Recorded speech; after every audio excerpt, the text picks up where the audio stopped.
உங்களுக்கு தகுந்த இனிமையான வரன் அமைய நம்ம மேட்ரிமோனி சார்பாக வாழ்த்துக்கள். நீங்கள் நம்ம சேனலை முதல் முறையாக பார்ப்பவராக இருந்தால் சப்ஸ்கிரைப் பண்ணுங்க, பக்கத்தில் இருக்கிற பெல் பட்டனை கிளிக் பண்ணுங்க. வாங்க இன்றைய வரனை பற்றி பார்ப்போம். பெயர் அருள் செல்வி, வயது 32, ஜாதி இந்து, செட்டியார் பிரிவை சேர்ந்தவங்க, ராசி கன்னி, நட்சத்திரம் விசாகம், படிப்பு எம்எஸ்சி பிசிக்ஸ் படிச்சிருக்காங்க. வேலைன்னு பார்த்தீங்கன்னாக்கள் இப்போதைக்கு எந்த வேலை செய்யலைன்னு சொல்லியிருக்காங்க. திருமண நிலைன்னு பார்த்தீங்கன்னா இவங்களுக்கு மறுமணம் தாங்க.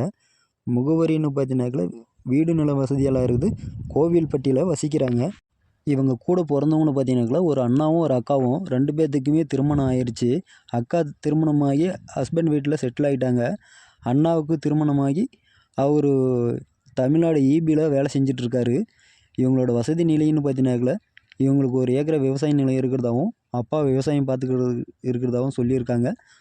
பொண்ணோட எதிர்பார்ப்பு என்னன்னு பார்த்தீங்கன்னாக்கள வரக்கூடிய கணவருக்கு ஜாதி தடை இல்லை, மற்றபடி படிப்பு ஓரளவுக்கு படிச்சிருந்தா கூட போதும். வேலைன்னு பார்த்தீங்கன்னா தன்னை அன்பாக பார்த்துக்கூடிய ஒரு வருமானம் இருந்தால் போதும்னு சொல்லியிருக்காங்க. ஏன்னா ஏற்கனவே இவங்களுக்கு திருமணமாகி கணவர்கிட்ட கருத்து வேறுபாடு காரணமாக இவங்க டைவர்ஸ் வாங்கிட்டு அப்பா வீட்டுக்கே வந்துட்டாங்க. இவங்களுக்கு குழந்தை எதுவும் இல்லை. பொண்ணோட அப்பா தாம் பொண்ணுக்கு மறுமணத்திற்கு எந்த ஒரு எதிர்பார்ப்போ எந்த ஒரு கெட்ட பழக்கமும் இல்லாத கணவர் கிடைச்சாக்கில் ஒரு 10 சவரன் நகை கொடுக்குறதாகவும், வர்ற மாப்பிள்ளைக்கு 5 சவரன் கொடுக்குறதாகவும் அவங்க அப்பா சொல்லியிருக்காங்க. ஏன்னா ஆல்ரெடி இவங்களுக்கு 15 சவரன் கொடுத்தது இருக்கிறதா சொல்லியிருக்காரு. வற்புறுத்தி கேட்டதுனால பொண்ணோட முகத்தை கொஞ்சம் மறைச்சி போட்டிருக்கோம். இவங்களை பற்றிய தகவலை மேலும் தெரியணுனாக்கில் ஸ்க்ரீனில் தெரியும் வாட்ஸ்அப் நம்பரை தொடர்பு கொள்ளுங்கள். பெயர் அம்சவள்ளி, வயது 30, ஜாதி இந்து, நாயக்கர் பிரிவை சேர்ந்தவங்க, ராசி கடகம், நட்சத்திரம் பூரம், படிப்பு பிஏ தமிழ் படிச்சிருக்கிறாங்க. வேலைன்னு பார்த்தீங்கன்னாக்கில் துணிக்கடையில் வேலை செஞ்சிட்ருக்காங்க. திருமண நிலைன்னு பார்த்தீங்கன்னா இவங்களுக்கு முதல் மனம் தாங்க. முகவரின்னு பார்த்தீங்கன்னாக்கில் வாணியம்பாடியில் வசிக்கிறாங்க. வீடு நிலம் வசதியெல்லாம் இருக்குது. இவங்க கூட பிறந்தவங்கன்னு பார்த்தீங்கன்னாக்கில் ஒரு அண்ணா 2 தங்கச்சி. ஒரு தங்கச்சிக்கு அண்ணாவுக்கும் திருமணம் ஆயிடுச்சு. அண்ணா தனியார் கம்பெனியில் தான் வேலை செஞ்சிட்ருக்காரு பெங்களூரில். இன்னொரு கடைசி தங்கச்சி இப்போ தான் காலேஜ் படிச்சிருக்கிறதா சொல்லியிருக்காங்க. இவங்களுக்கு வரன் சரியாக அமையலைன்னு சொல்லியிருக்காங்க.